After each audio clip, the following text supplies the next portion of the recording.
cantidad de iglesias han cerrado, ya no volvieron a levantarse, cantidad de personas que se decían cristianos entre comillas ya no han regresado.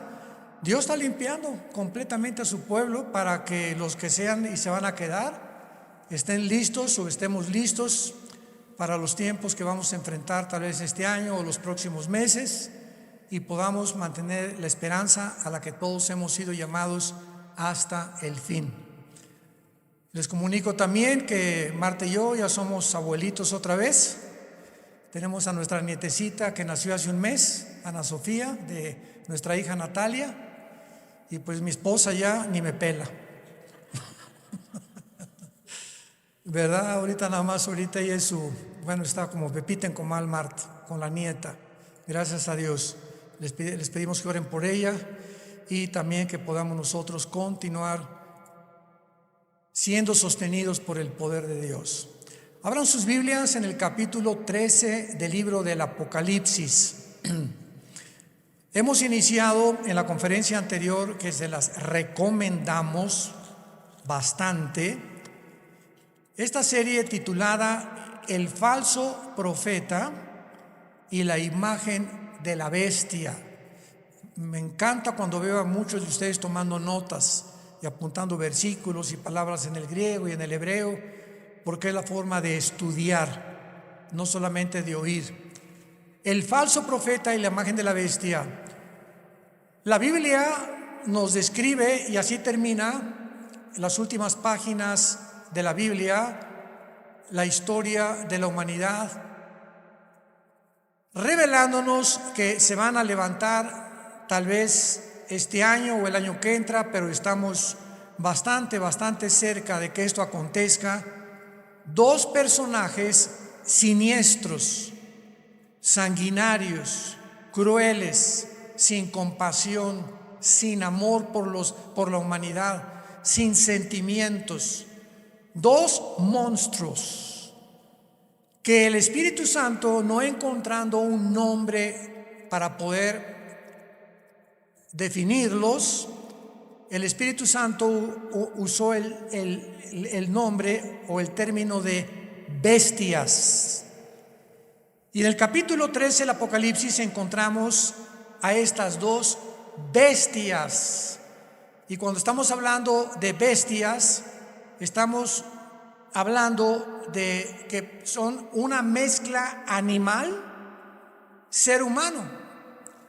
Entonces ya podemos entender un poco más que por qué la Biblia dice en el capítulo 11 del Apocalipsis, la bestia que sube del abismo. Van ustedes a tener mucha revelación ahora en esta serie de cosas que inclusive nosotros como predicadores hemos leído y de repente, mientras más nos acercamos al final de la historia, más luz Dios nos va a dar y vamos a comprender cosas que no comprendíamos, que nuestra mente tal vez no estaba lo debidamente preparada para asimilar esta información, y que gracias a toda la tecnología que se ha desarrollado a nuestro alrededor, podemos ahora saber claramente que la Biblia es la palabra de Dios.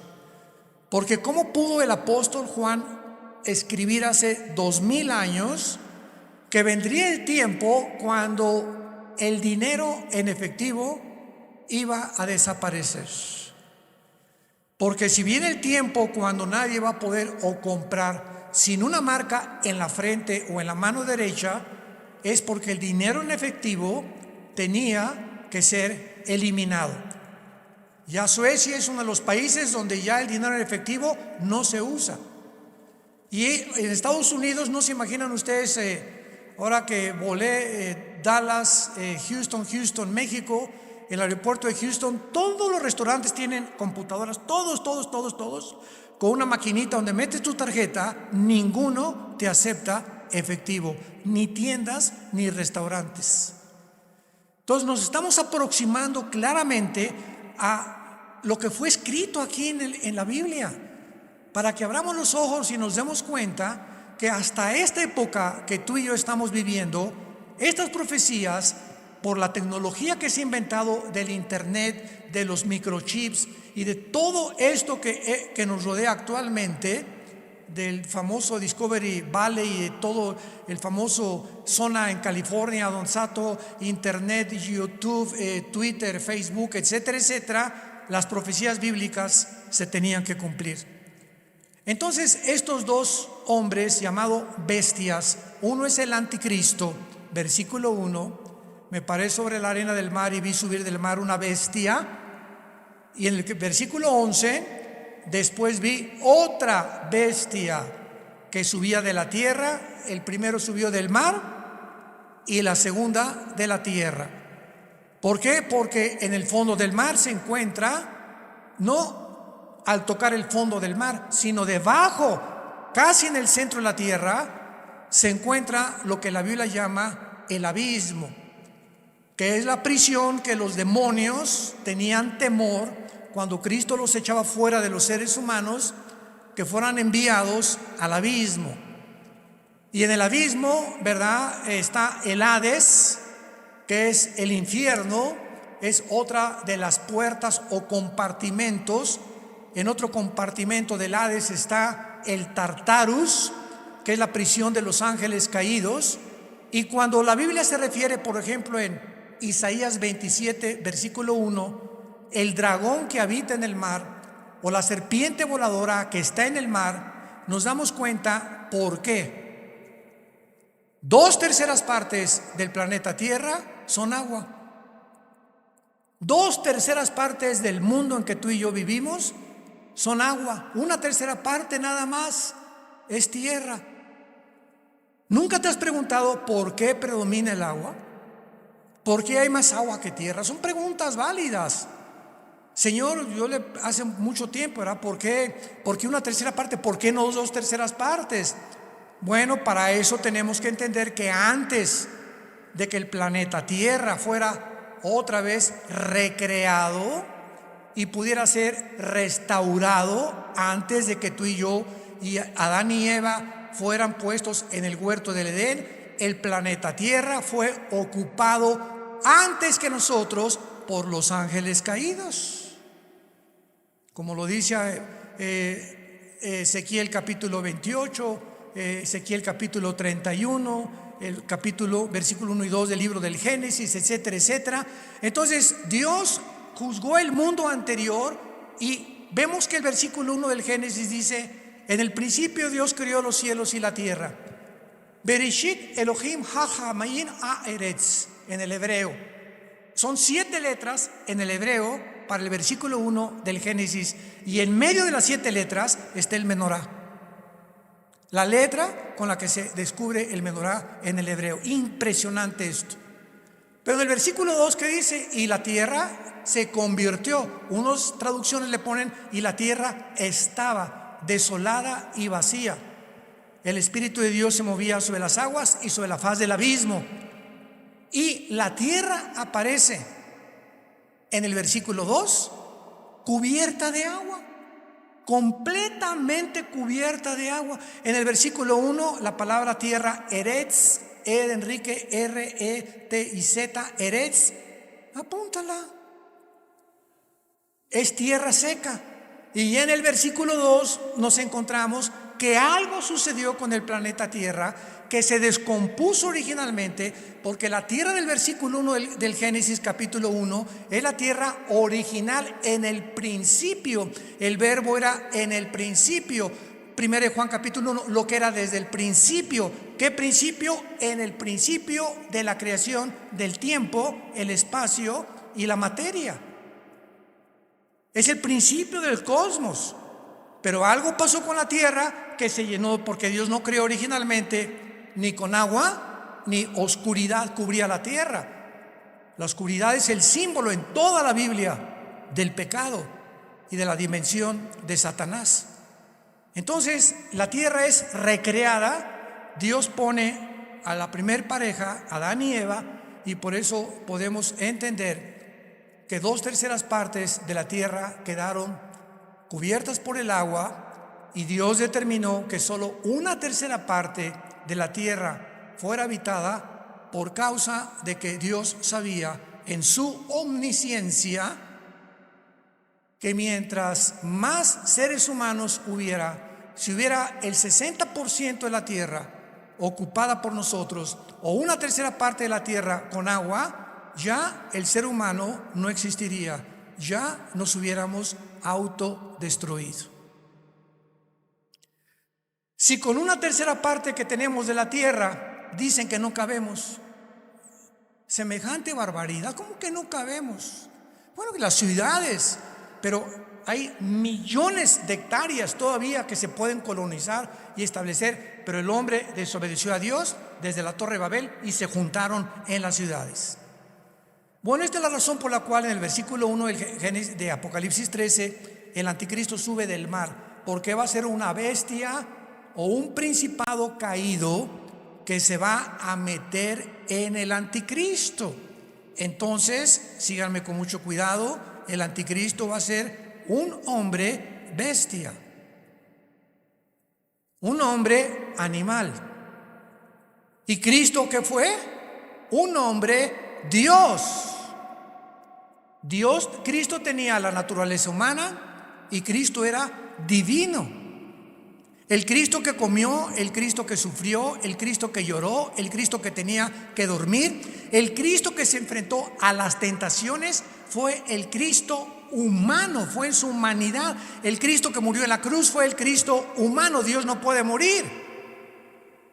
Tenía que llevar en su carne, dice Hebreos 2, 14 y 15, por cuanto los hijos participaron de carne y de sangre, Él también participó de lo mismo. El Cristo tenía que tener sangre y carne, cuerpo humano como tú y como yo, para destruir por medio de la muerte al que tenía al imperio de la muerte y librar a todos aquellos que estaban sujetos como esclavos a ser esclavos de Satanás, librarlos del poder de la muerte. Entonces todo esto lo vamos uniendo y vamos entendiendo por qué el anticristo va a ser un hombre animal para imitar a Cristo, y como no puede ser un hombre divino, será un hombre animal, porque la personalidad del anticristo será exactamente sin emociones, sin sentimientos. Aunque los animales lo tienen, él superará completamente la vida animal. Por eso es una bestia, y esta palabra se usa para los depredadores. Será un depredador lleno de odio por todos los seres humanos. Y el falso profeta será el ministro de propaganda, de economía y de religión del anticristo. Vemos entonces, para ir entendiendo, una cosa es el Padre, el Hijo y el Espíritu Santo. El Padre planeó la redención, el Hijo bajó al mundo a llevarla a cabo y el Espíritu Santo la aplica. Cuando subió Cristo, bajó el Espíritu Santo para levantar la persona de Jesús. Satanás es el Padre imitando al Padre. El anticristo es el Hijo. La palabra anticristo significa en el lugar de Cristo o en contra de Cristo. Y el falso profeta fungirá y realizará el papel del Espíritu Santo, que es exaltar al anticristo y mandar marcar a todos los seres humanos. Porque no será el anticristo el que marque el 666. Eso no lo sabías, ¿verdad? Por todo lo el anticristo va a mandar con 666. No, cuando lo leamos, lo vimos ahorita en la primera conferencia anterior, que es el falso profeta el que va a mandar marcar, no el anticristo. Va a ser el falso profeta el que va a mandar marcar con el 666. Muy bien, ya no quiero regresar a la conferencia anterior, se los recomendamos para que no pierdan este hilo, pero vamos a ver entonces claramente que el falso profeta y el anticristo van a aparecer después de los primeros 3 años y medio de la gran tribulación. La tribulación será un periodo de 7 años, que es la famosa semana 70 de Daniel. A los primeros 3 años y medio surgirá el sistema religioso de la ramera. Y este sistema religioso de la ramera será, sin ningún lugar a dudas, el papado. O sea, el Papa es personificado en Apocalipsis 17, o la ramera, montada sobre la bestia, ejerciendo control sobre la bestia. El jinete ejerce control sobre el caballo. Entonces, los primeros 3 años y medio, el sistema religioso, tal vez del Vaticano, va a iniciar persecución contra los cristianos. Y que ya lo estamos viendo claramente. El Papa Francisco dijo hace 4 días que hay que cambiar la Biblia, que hay que hacer otra Biblia, que los ateos se van a ir al cielo. Y barbaridad y media que dices tú, no es posible.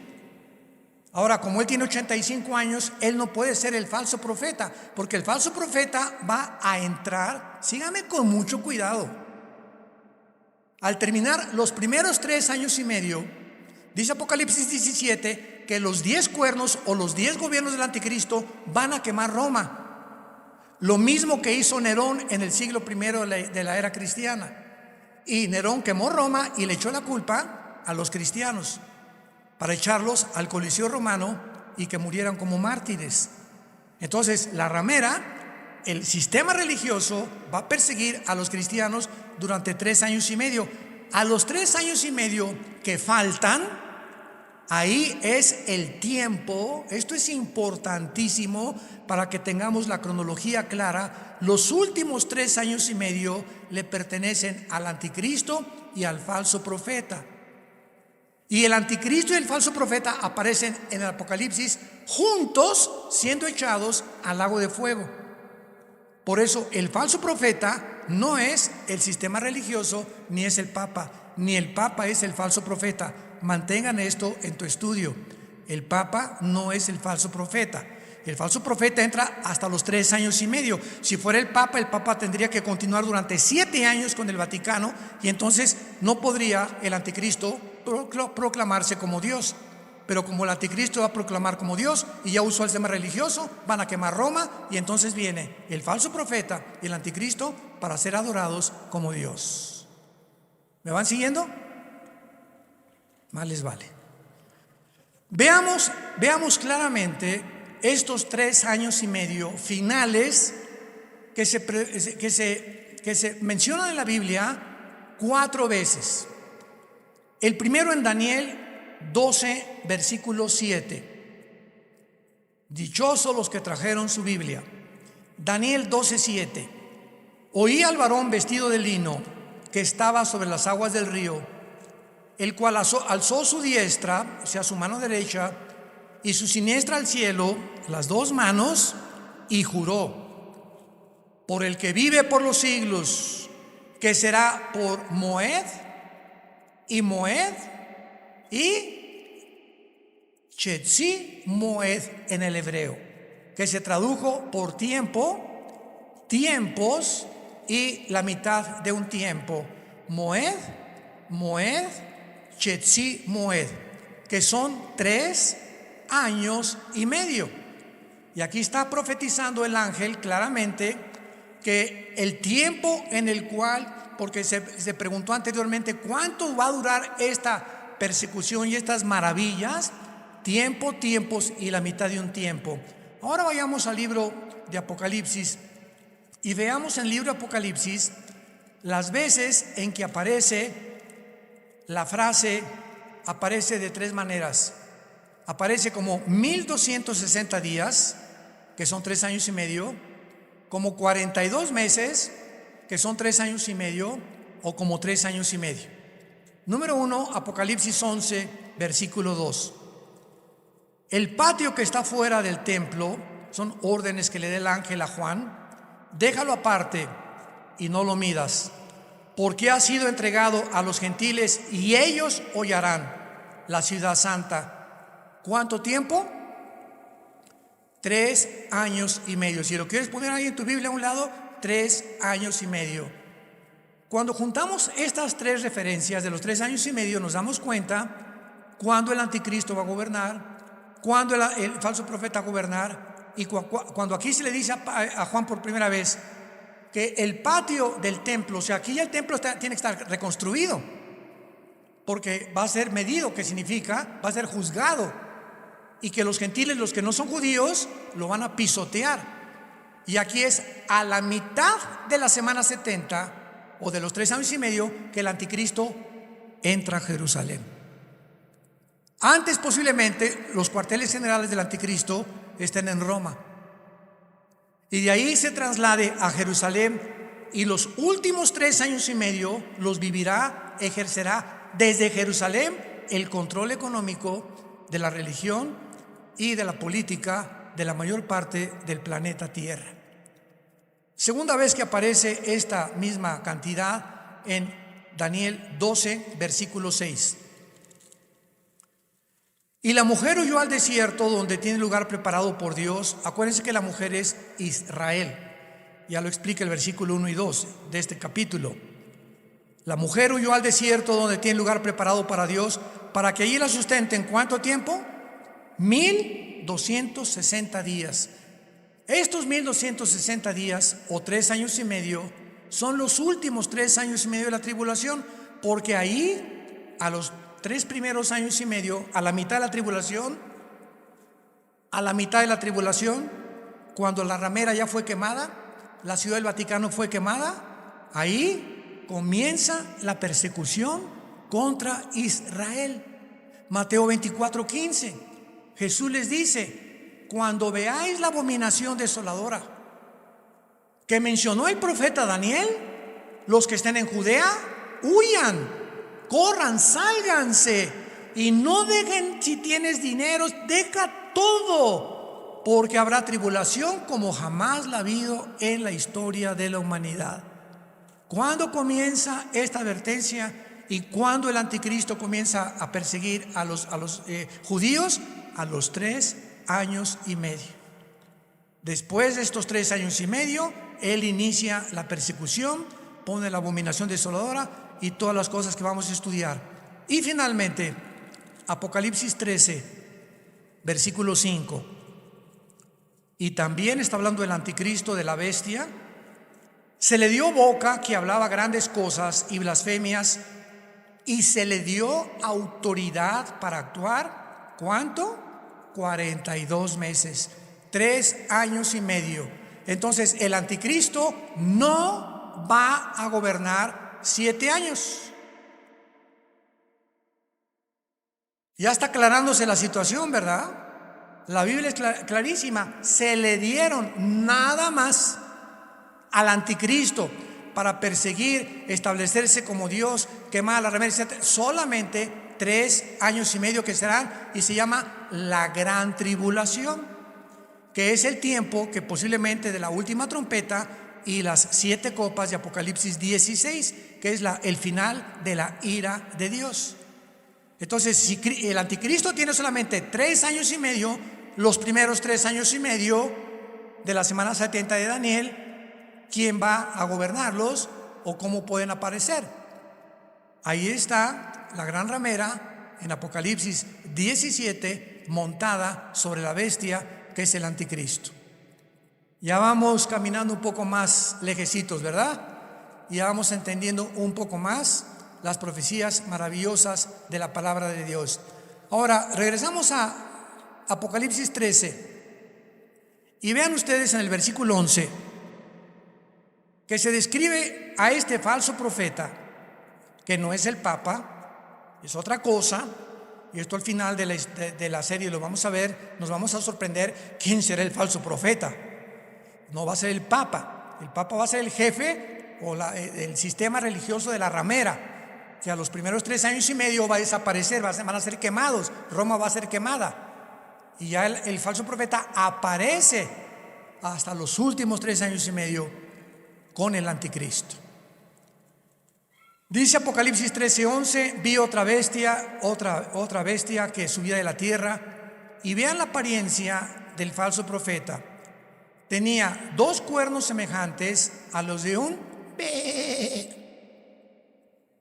pero la palabra cordero es la palabra griega arnión, con A, arnión, como suena, que es corderito, chiquitito, así mansito completamente, no un cordero grande. Tenía la apariencia de un corderito, inofensivo, pobrecito, lindo, cuidado, no tienen cómo defenderse, pero hablaba como dragón. En otras palabras, la personalidad del falso profeta, dice la Biblia, del corazón habla la boca. Entonces va a entrar al mundo como el anticristo, como personas de paz, esto y el otro, porque el diablo se dice a creer que el falso profeta es un líder mesiánico. Para los musulmanes van a creer muchas veces que va a ser el Mahdi o el Mesías que ellos esperan. Y va a haber una confusión tremenda en el mundo, porque este hombre, el falso profeta, va a hacer milagros como hacer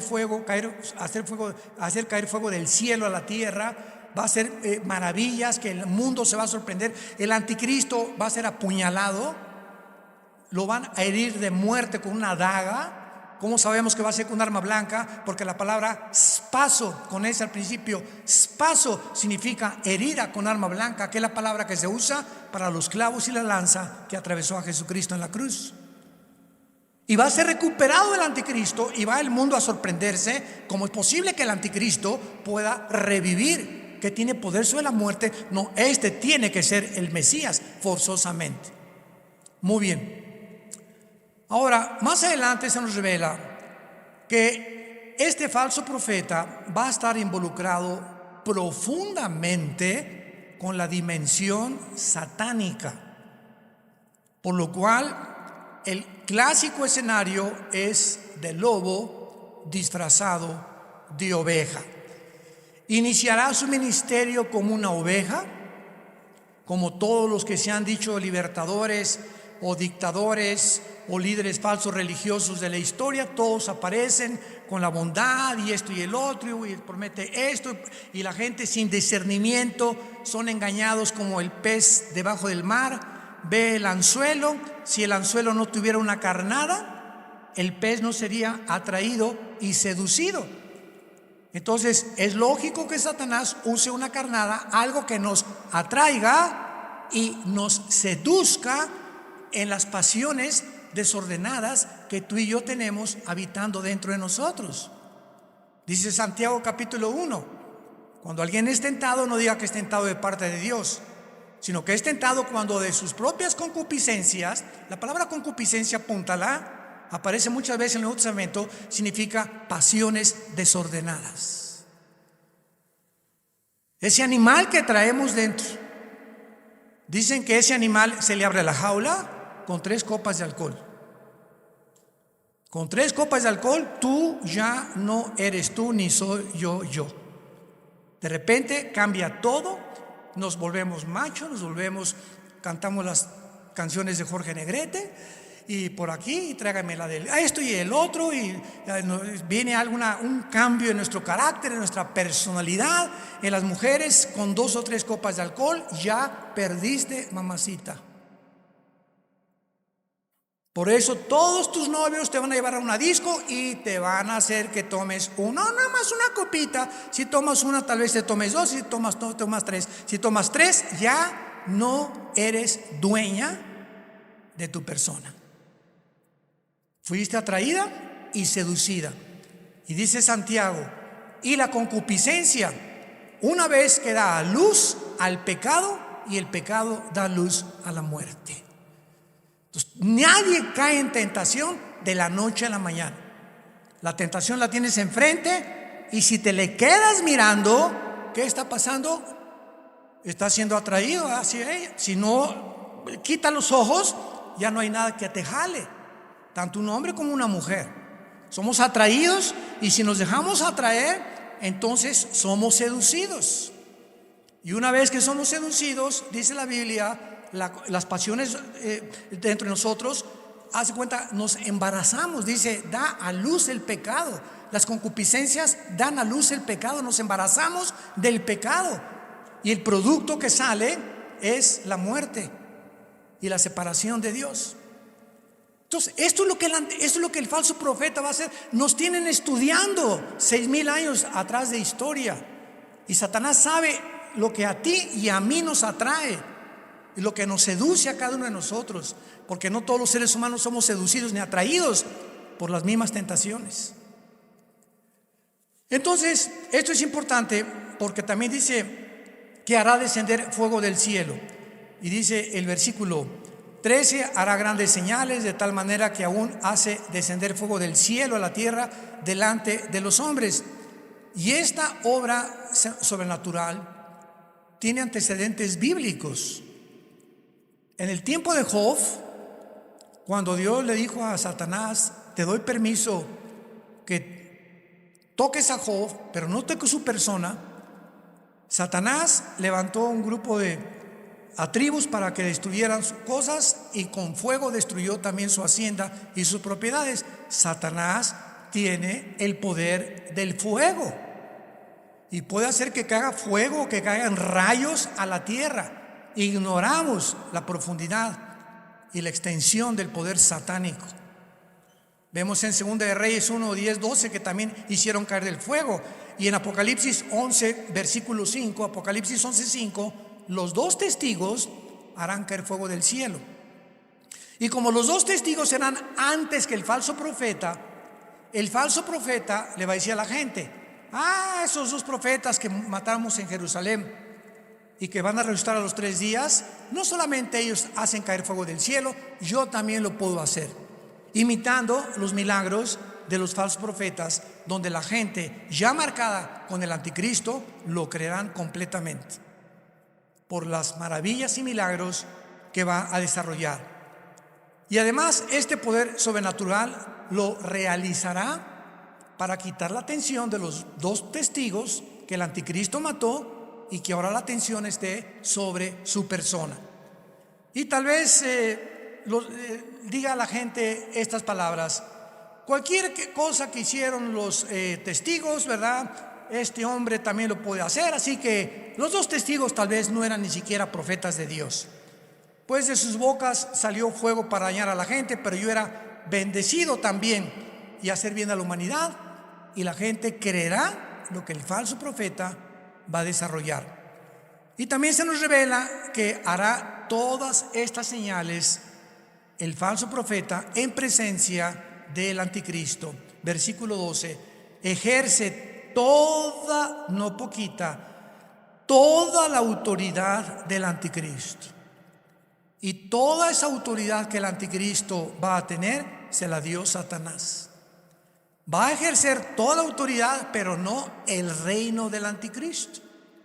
Va a tener la autoridad política y religiosa del anticristo. Y enfrente de él, o sea, van a viajar juntos continuamente. Continuamente esta pareja será vista por las partes del mundo que escogen ellos viajar. Hará señales en presencia, o sea, siempre será enfrente de la persona del anticristo. Y hace que la tierra y los moradores de la tierra adoren a la primera bestia, cuya herida mortal fue sanada. ¿Qué hacía el Espíritu Santo cuando vino? ¿A qué vino el Espíritu Santo? A glorificar al Hijo, a levantar la persona de Jesucristo. El falso profeta que está haciendo la obra del Espíritu Santo, ¿cuál será su ministerio? Levantar la persona del anticristo, que la gente alrededor, ahí está, a él, adórenlo. Es el ministro de propaganda, y con los poderes que tiene, la gente va a ser seducida para que le crean por los milagros que hace, que realmente él está reconociendo que el anticristo es un falso Mesías. Para aquellos que no se marquen con el 666. Ahora también se nos revela que esto lo hará en presencia de la bestia, como hemos visto. Va a ser un dúo satánico, y los dos también van a ser muertos al mismo tiempo y lanzados muertos al lago de fuego. Viene la pregunta más importante de nuestra serie: ¿podría el falso profeta ser un papa? La respuesta es no. Ahorita Jorge Mario Bergoglio, Francisco, el papa actual, tiene 85 años. No sé cuántos de ustedes sepan, tiene menos de un pulmón desde hace muchos años. Y él, a pesar de todas las barbaridades que está diciendo, ¿verdad?, le quedan muy pocos años de vida. Y tenemos que orar por su salvación. Tal vez Dios tenga misericordia en el último momento y Arrepiéntete, Francisco. Dios lo puede hacer, ¿por qué no, verdad? Pero ahorita, si él fuera el falso profeta, Francisco, y la tribulación dura 7 años, imagínense, tiene 85 años, pongan ustedes que fuera el año que entra, comenzara la tribulación en el 2022, de 2022 al 2028, él tendría entonces 92 años, no llegaría, no lo haría. No tendría la fuerza física para poder ser el falso profeta. Entonces, el Papa va a ser un Papa, el de la gran ramera, pero no el falso profeta. El falso profeta y la identidad del falso profeta, la Biblia no nos la da. Nos dice claramente de dónde va a salir el anticristo, del Medio Oriente. Nos dice sus características y sus rasgos, pero el falso profeta no se nos dice si será un rabino judío, o un musulmán, o un católico, o alguno de otra, o un hindú con poderes y faquires, lo que sea, o de cualquier otra religión. No se nos dice, pero lo vamos a descubrir al acabar esta serie. Entonces, el Papa Francisco, ¿verdad?, escogió ser un hombre en honor a la figura histórica de Francisco de Asís, por eso se llama Francisco. Francisco de Asís vivió en el año 1181 al año 1226. Sin embargo, repito, tiene 85 años de edad, y por lo que el único que sabemos es que no tiene muchos años por delante. Por causa de su edad es poco probable que ni siquiera esté vivo cuando suba al escenario el falso profeta. En un próximo escenario posible como el que acabamos de describir, si la tribulación comenzara en el 2022, Francisco no podía vivir los 7 años ni los primeros 3 años de la gran tribulación. Y como el periodo de la tribulación puede tardar aún años, hagan de cuenta que mañana viene el rapto. No necesariamente cuando venga el rapto comienza la tribulación, los 7 años de la semana 70 de Daniel. Podemos desaparecer mañana o ahorita saliendo aquí de esta reunión para estar con Cristo, y puede pasar 1 año o 2 años más para que comience la tribulación, o 1 mes o 1 semana o 3 meses, no lo sabemos. Pero entre el rapto y el inicio de la tribulación puede haber un intervalo de semanas, meses o años, o puede ser inmediatamente, cosa que no lo creo, porque cuando desaparezcamos se sigue promoviendo la relación con los extraterrestres. Antier un piloto de American Airlines dijo que él vio pasar un ovni enfrente de ellos. Y son pilotos calificados, no estaba tomado el piloto. Astronautas han dado evidencia de que hay un fenómeno, se llama el fenómeno ovni, objetos voladores que no sabemos qué son ni quién los tripula. Y el hecho que hayan videos y fotos, claro que hay muchas falsificaciones, implica que realmente algo está pasando en la atmósfera. Y dice Efesios capítulo 2 del 1 al 2 que Satanás es el príncipe de la atmósfera. Entonces, cuando alguien nos pregunta ¿por qué los cristianos no creen en los ovnis? Claro que creemos. No se puede negar que hay algo que está pasando. Simplemente nosotros no les llamamos ovnis, les llamamos ovis, objetos voladores identificados. Porque aunque no sabemos qué es el fenómeno, sabemos que detrás de este fenómeno en la atmósfera se encuentra la materialización de la energía satánica. ¿Con qué propósito Satanás estará interesado en hacernos creer que hay extraterrestres y que en Marte se puede habitar, etcétera, etcétera? Para que cuando desaparezcan millones de personas en el mundo, los científicos y las personas los astrónomos, etcétera, etcétera, van a tener una respuesta. ¿Qué pasó con doña Mariquita? Se fue, se quedó ahí nomás su rebozo, y ya se fue don Pancho, también se quedó ahí su traje nada más. ¿Y qué le pasó a tus hijos? Y todos los niños en los hospitales desaparecieron, se los llevaron los ovnis. Alguna civilización extraterrestre nos secuestró y esto implica que debemos continuar, y hace su aparición el falso profeta y hace su aparición el anticristo con poderes sobrenaturales. ¿Quién no va a creer que son extraterrestres? ¿Quién no lo va a creer con los poderes que van a tener? Nadie en la historia ha tenido los poderes que tendrá el anticristo ni el falso profeta. Dice en segunda de Tesalonicenses capítulo 2 del 10 en adelante, Dios va a enviar un poder engañoso a la gente para que les crean. ¿Por qué va a mandar Dios un poder engañoso? ¿Puede Dios engañar a alguien? Claro, cuando una persona rechaza la luz, Dios te empuja para que creas la mentira. La gran mentira que es: serás como Dios. No necesitas a Dios, ni necesitas sus escritos en las Sagradas Escrituras. Tú tienes el derecho a hacer tus 10 mandamientos, tú haz tu código de ética moral, tú determina qué es bueno, qué es malo, y una vez que te hagas Dios, en ese momento le has dicho adiós a Dios, entonces Dios ahí te empuja. Cuando ya has determinado, como Faraón decidió endurecerse, Dios lo acabó endureciendo aún más. Cuando Dios sabe que hay una persona que ya no quiere saber nada de Dios, te endurece más para que toques fondo y creas la mentira.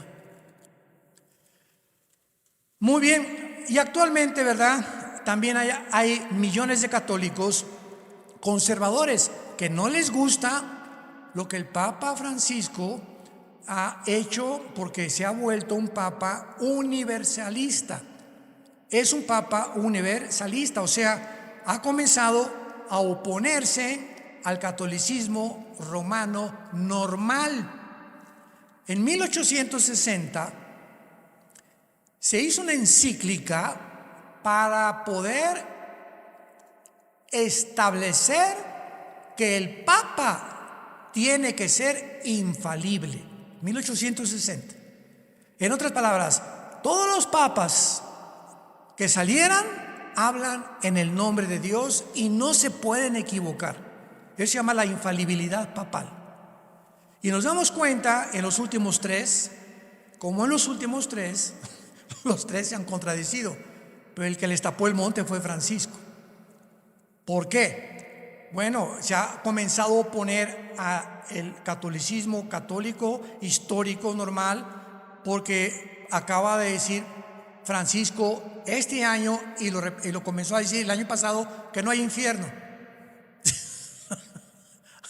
Comenzó a decir que no hay infierno, que el limbo es normal para los niños que no se han bautizado, y el purgatorio, las misas gregorianas, si se te muere un pariente, vas a una iglesia, le pagas al padre con flores o sin flores para que le dé la misa, y cuando se dé la misa gregoriana, tu alma o tu difunto en el purgatorio le van a quitar 1000 años de tortura.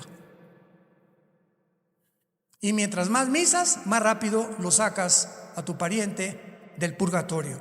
El purgatorio no está en la Biblia, el limbo no está en la Biblia, son inventos que se han hecho. Pero ahora viene Francisco y dice que el infierno no existe, que los ateos se van a ir al cielo, que el matrimonio homosexual está permitido, y más que nada es partidario y el más grande promotor y dirigente de la agenda global, el Papa, del nuevo orden económico, movido por una élite que son los que tienen el control ahorita de todos los medios. Y ahorita llegamos a un punto en la historia donde la censura que está existiendo ya desde que al presidente Trump le censuraron el tweet, después vino el Facebook, después vino todo, y ahora todo absolutamente se censura, y estamos viviendo igual que se vive en la China comunista. Cuidado ya con lo que decimos, cuidado, porque así te sacan completamente de videos o de Facebook o de Instagram o de lo que no les convenga saber. No sé cuántos de ustedes han oído hablar de un hermano llamado César Vidal. Yo estuve con él hace 3 semanas en Dallas, fue a Dallas, fuimos a cenar, un gran hombre de Dios. Yo considero a César Vidal el historiador cristiano más grande que hay ahorita en el mundo. Es una enciclopedia de la historia, impresionante, habla 6 idiomas y es un hombre valiente. Lo sacaron de YouTube. Tiene un programa que se llama La Voz, traten de buscarlo en el internet, donde él todos los días da mensajes, ¿verdad? Lo sacaron de YouTube, lo sacaron de internet, bueno, lo sacaron de Twitter, etcétera, etcétera. Es solamente un ejemplo que estoy usando. A mí ya me leyeron la cartilla también. Así es. Entonces estamos en un mundo donde esto no sucedía hace 3 años, no sucedía esto. Tuvo una voltereta el mundo que estamos viviendo impresionante. Han cambiado cosas tan radicales y tan extremistas que nunca nos imaginamos que iban a suceder. Es una sociedad culta, razonable, una sociedad que ama la libertad de expresión. En la segunda enmienda de la Constitución de Estados Unidos es la libertad de expresión, perdón, la primera enmienda, la libertad de expresión, y se está acabando en el país que levantó la bandera del capitalismo, de la libertad, de la libre expresión. Así ha caído en menos de 6 meses. Y ahora ya, cuidado con lo que dices y cuidado lo que transmiten en WhatsApp, porque ya nos están oyendo y prohibiendo y diciendo a dónde tenemos que ir, cómo tenemos que vestirnos, cómo deben ser los niños, la ideología de género. A tus niños, los niños chiquitos, ya en todas las actas de nacimiento ya no hay varón, ya no hay hembra, hay X. Ahora hay un género que se llama X, que es desconocido, que lo han inventado. ¿De dónde vino? De Marte, de Júpiter. Varón y hembra los hizo, dice la Biblia en el Génesis capítulo 1. No hay más que 2 géneros, por el amor de Dios. Y los géneros no los determina ni siquiera la religión, ni tampoco la iglesia, ni la política. Los determina la biología y la genética. La ciencia es la que determina los géneros. Si tienes el cromosoma Y, eres macho camacho. Y si tú tienes el cromosoma Y y te sientes que no eres niño, sino que eres niña, no es un problema físico, es un problema mental. Algún tornillo está flojo aquí en tu mente. Algo te ha afectado y te está haciendo creer que no eres lo que Dios te creó. Y la mujer tiene 2 cromosomas XX. Si tú tienes 2X, eres mujer. Aunque quieras cambiarte y ser lo que tú quieras, transgénero, lo que sea, eres mujer. Y te quieres cambiar el género, vas a sufrir, porque tu naturaleza va a gritarle a tu calidad genética original: no eres eso, eres otra cosa. Y por eso el 65% de las personas que se han operado transgénero se han suicidado. Se han suicidado, se han quitado la vida. No soportan, porque con el tiempo nuestra naturaleza y nuestra conciencia nos acusa que no somos lo que Dios nos creó. El Papa está apoyando esto, es partidario de la agenda global, y hace 4 días acaba de dictaminar que la Biblia es un libro obsoleto que hay que cambiar. Le ganó al apóstol Pablo, le ganó al apóstol Santiago, le ganó a Mateo, a Marcos. Ahora él es más inteligente que ellos. Ahora él va a hacer una Biblia. Ahora él va a determinar lo que es bueno y lo que es malo. Ahora él va a poner los estatutos y los códigos de conducta, y la gente lo sigue creyendo. El día que conozcan la verdad te hará libre. ¿Libre de qué? Del engaño, de las mentiras. Este libro te arranca las vendas con las cuales nacimos por el pecado y nos permite ver la luz por primera vez. Por lo cual te invito hoy, que tu corazón está preparado, que invites a Jesucristo a tu vida como tu Señor y como tu Salvador. Oremos. En esta mañana, todos ustedes que nos ven a través de las redes sociales, por la televisión, hoy es el día que Dios tenía una cita contigo para hablarte. Vivimos tiempos peligrosos y tú no puedes ya posponer. por la velocidad vertiginosa con la que el mundo se está acercando al precipicio, reacciona hoy. Hoy que tu alma está preparada, hazle caso a la voz del Espíritu Santo y ven a Cristo, ven a la cruz. Porque de tal manera amó Dios al mundo que ha dado a su Hijo unigénito, para que cualquiera de ustedes que crea en Él no se pierda, mas tenga la vida eterna. En Él estaba la vida y la vida era la luz de los hombres. Todas las cosas fueron hechas por Jesús y nada de lo que ha sido hecho fue hecho por Él. Él es la imagen del Dios invisible, el primogénito de los muertos. Y después que hizo la purificación de nuestros pecados, se sentó a la diestra del Padre en las alturas para vivir ahora intercediendo por nosotros. Que nuestra fe no falte. ¿Qué puedo hacer, me preguntarás, para aceptar a Cristo en mi vida? Simplemente cree que Él fue muerto, enterrado, crucificado y resucitado a los 3 días, y que Él hoy está aquí vivo en la dimensión espiritual. Él es el que a través de la Biblia te está hablando. Ábrele tu corazón y dile: Señor mío, perdona mi vida, mis pecados, no quiero vivir engañado. Tú me creaste, acepto la forma que tú me diseñaste, porque tienes un propósito para la forma como tú me has creado, y te pido perdón por todos mis pecados, que en esa cruz con tu sangre los has perdonado. Entra a mi corazón en este instante como mi Señor y mi Salvador.